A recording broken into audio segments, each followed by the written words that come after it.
বাঙালির প্রিয় খাবার মাছ ভাত, মুড়ি ঘুগনি এইসবই। কিন্তু এখন যুগের সঙ্গে সঙ্গে কিন্তু সব কিছু পরিবর্তন হয়ে গেছে। এই ইডলি, ধোসা, সম্বর এগুলো আমরা আগে কী জিনিস জানতাম না, এখন খেতে খেতে অভ্যস্ত হয়ে গেছি। আর এখন কিন্তু আমার কাছে ইডলি একটা ফেভারিট খাবার হয়ে গেছে, মাঝে মধ্যে আমি করেই থাকি। আর এরকম সফট ইডলি হলে খেতে কিন্তু দারুণ লাগে। তো আজকে কিন্তু টিফিনেই ইডলি আর ঘুগনি করেছি, ভাবলাম আপনাদের সঙ্গে একটু শেয়ার করি আর সেখান থেকেই ভিডিওটা শুরু করি। নমস্কার বন্ধুরা, আশা করি সবাই ভালো আছেন, সুস্থ আছেন।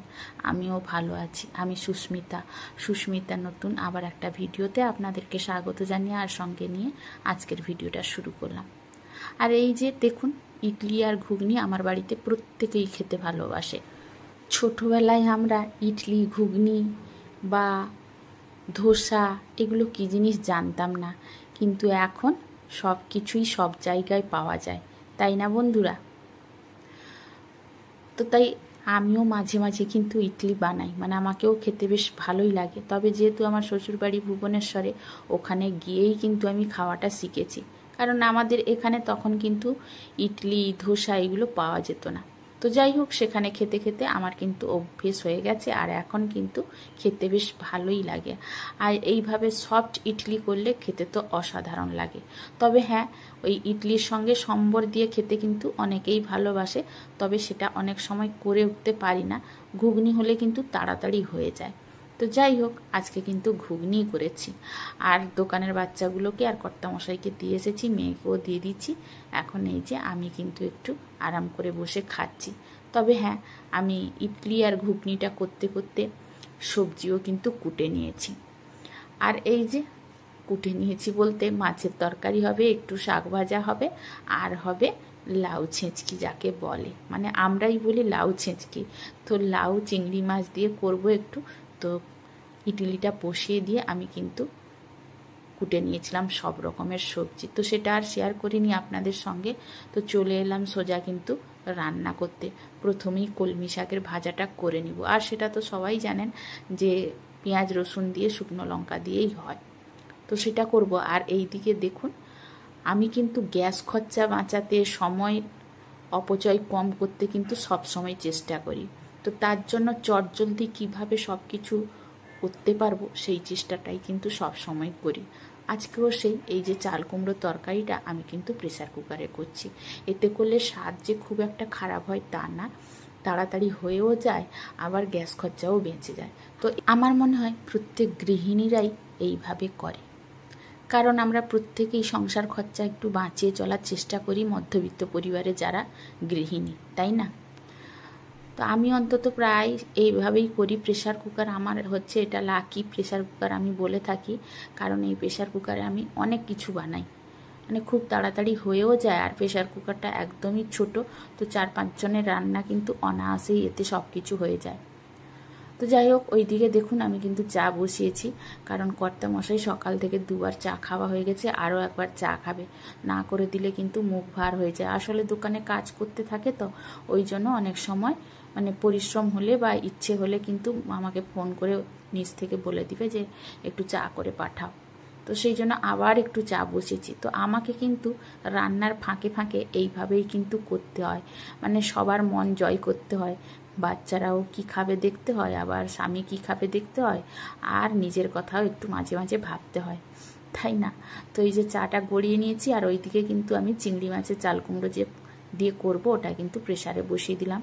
আর আমি কিন্তু চাল কুমড়ো দিয়ে যে চিংড়ি মাছ দিয়ে করি, তো সেটা কিন্তু খুব মানে কম মশলা দিয়ে করি বলতে গেলে। ওই যে তেলে দিলাম শুকনো লঙ্কা, তেজপাতা আর কালো জিরে ফোড়ন দিয়েছি, তার সঙ্গে চাল কুমড়োটা দিয়ে নুন, হলুদ আর একটু চিনি আর দিয়েছি জিরে গুঁড়ো, ব্যাস এই দিয়েই কিন্তু আমি চাল কুমড়োর তরকারিটা করি। চিংড়ি মাছ দিলে, আর নিরামিষ করলে আমি একটু ঘি দিই। যেহেতু এখানে চিংড়ি মাছ দিয়েছি আজকে, তো তার জন্য দিলাম না ঘি, আর অল্প একটু জল দিয়ে দিলাম, যাতে সেদ্ধটা খুব তাড়াতাড়ি হয়ে যায়। আসলে ভয় থাকে যদি জল না বেরোয় তাহলে কিন্তু ব্লাস্ট হয়ে যাওয়ার ভয়টা থাকে প্রেসার কুকারে। আসলে এই চাল কুমড়ো থেকে অনেক সময় জলও বেরায়, আবার কিন্তু অনেক সময় জলও বেরায় না। তো রিস্ক না নিয়ে আমি কিন্তু অল্প একটু জল দিয়ে বসিয়ে দিলাম। ওইদিকে ভাতের হাঁড়ি চাপিয়ে দিয়েছি, আর এদিকে কিন্তু কর্তামশাই নিয়ে এসেছে পামপ্লেট মাছ। তো সেটাও কিন্তু পামপ্লেট মাছের ঝাল দেওয়া করব বলে আগে একটু হালকা করে ভেজে নিচ্ছি। আর ভিডিওর এই পর্যন্ত এসে একটা কথাই বলবো, যেসব বন্ধুরা আমার ভিডিওটি এতক্ষণ দেখছেন, যদি ভিডিওটির কোনো অংশে এতটুকু ভালো লেগে যায় তাহলে অবশ্যই একটা লাইক আর একটা ছোট্ট করে কমেন্ট করে দিয়ে যেতে কিন্তু ভুলবেন না। আর নতুন কোনো বন্ধু যদি ভিডিওটি দেখার জন্য এসে থাকেন তাহলে অবশ্যই বলবো একটা সাবস্ক্রাইব করে পাশে থেকে যেতে পারেন বন্ধু হয়ে। তো যাই হোক, এদিকে কিন্তু আমি মাছের ঝাল তরকারিটা বসিয়ে দিচ্ছি। যেইভাবে নর্মাল স্বাভাবিক প্রত্যেক দিন মশলা দিয়ে রান্না করি, গরম মশলা ফোড়ন দিয়ে, সেটাই দিয়ে রান্না করছি আজকেও। তবে হ্যাঁ, আজকে গরম মশলা ফোড়ন দিইনি। এই যে আমি একটা শুকনো মশলা রেডি করে রেখেছি, এই মশলাটা কিন্তু আমি প্রায় সব তরকারিতেই দিয়ে থাকি। মানে একটা এমন মশলা আমি রেডি করেছি, তো সেটা কিন্তু সব তরকারিতেই দেওয়া যেতে পারে। তো সেটাই দিয়ে দিলাম, আর তার জন্য কিন্তু সেন্টটাও বেশ ভালোই হয়। তো এইদিকে কিন্তু আমি প্রেসার কুকারে আমার লাউয়ের তরকারিটা হয়ে গেছে, আর এদিকে মাছের তরকারিটা বসিয়ে আমি কিন্তু দাঁড়িয়ে না থেকে বাসনগুলো মেজে নিচ্ছি। কারণ সময়ে কাজ কমপ্লিট করতে হবে, তাছাড়া নিজের সংসারের কাজ নিজেকেই করতে হয়। তার জন্য কিন্তু সব সময় চেষ্টা করতে হবে যত তাড়াতাড়ি কাজগুলো শেষ করতে পারি, কারণ আমাদের বিশ্রাম নেওয়ার সময় কিন্তু খুব কম থাকে। কাজ করতে করতে কখন যে সকাল থেকে রাত হয়ে যায় বুঝতে পারি না। আর আমার একটু অন্যরকম সময় কাটে। আসলে আমাদের বাড়িতেই দোকান আছে, তার জন্য একটু প্রবলেম হয়। দোকানের বাচ্চাগুলোকে খেতে দিতে হয়, আবার নিচে গিয়ে কখনো চা দিয়ে আসতে হয়, কখনো টিফিন দিয়ে আসতে হয়, আবার কখনো দোকানে গিয়ে বসতে হয়, আবার কখনো কেউ এলে তখন ডাক দিলে আবার ছুটে যেতে হয়। তো এইভাবেই কিন্তু আমার সারাদিন চলতে থাকে। তো তার মাঝখানে কিন্তু আরও অনেক রকম প্রবলেম আমাদের ফেস করতে হয়, আমাকে তো করতে হয়। তো সেসব কি প্রবলেম একটু একটু আছে সেটা আমি কিন্তু পরে যদি থাকি ইউটিউবের মধ্যে তবে অবশ্যই আপনাদের সঙ্গে শেয়ার করব।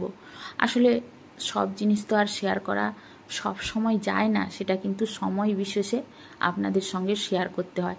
তা না হলে কিন্তু অনেক রকমের প্রবলেম ফেস করতে হয় আমাদের, তাই না? প্রত্যেকটা মানুষের প্রবলেম আলাদা আলাদা, আর প্রত্যেকটা মানুষের জীবন কাহিনীও আলাদা আলাদা। প্রত্যেকটা মানুষ বেঁচে থাকেও অনেক রকমের আনন্দ দুঃখ নিয়ে, আবার অনেক রকমের মানুষ বেঁচে থাকেও অনেক কষ্ট নিয়ে, তাই না? তো সব কিছু কিন্তু সবার সঙ্গে শেয়ার করা যায় না, অনেক মানুষ অনেক রকমের হয়। আসলে এই সমাজ এখন অতি জঘন্য পরিবেশে তৈরি হয়েছে। মানুষ সত্যিটাকে স্বীকার করতে অনেক সময় ভয় পায়। অনেক সময় সত্যি বলতে গেলে কিন্তু অনেক ক্ষতির সম্মুখীন হতে হয়। যারা সৎ পথে চলে, যারা সত্যি কথা বলে, তাদের কিন্তু প্রবলেম আগেই হয়। আমরা এটা প্রত্যেকেই জানি, তাই না? তো আমিও একটা সেই ধরনের মানুষ। আমি কখনো মিথ্যে কথা বলি না, কোনো ছল করি না কারুর সঙ্গে। তো সেই জন্য কিন্তু আমি প্রতিনিয়ত মানুষের কাছে ঠকি। তো ঠকেও উঠে দাঁড়ানোর চেষ্টা করি। দুদিন যদি আমি ঠিক পথে চলি, তারপরের দিন আবার আমাকে ঠকতে হয়। তো ঠকতে ঠকতে আমি কোথায় গিয়ে পৌঁছাবো সেটা আমিও নিজে জানি না। তো যাই হোক, এই যে দেখুন আমার কিন্তু রান্না কমপ্লিট হয়ে গেছে। কলমি শাকও ভেজে নিয়েছি, চাল কুমড়োর তরকারিও হয়ে গেছে, আর মাছের ঝাল দেওয়া হয়েছে। তো চাল কুমড়োতে একটু জল বেশি ছিল, মানে প্রেশার কুকারে যে দিয়েছিলাম জলটা কিন্তু অনেকটাই বেরিয়েছিল। তো তাকে আবার কড়াইতে আবার একটু জলটা ফুটিয়ে নিলাম, তা সত্ত্বেও কতটা জল আছে দেখুন।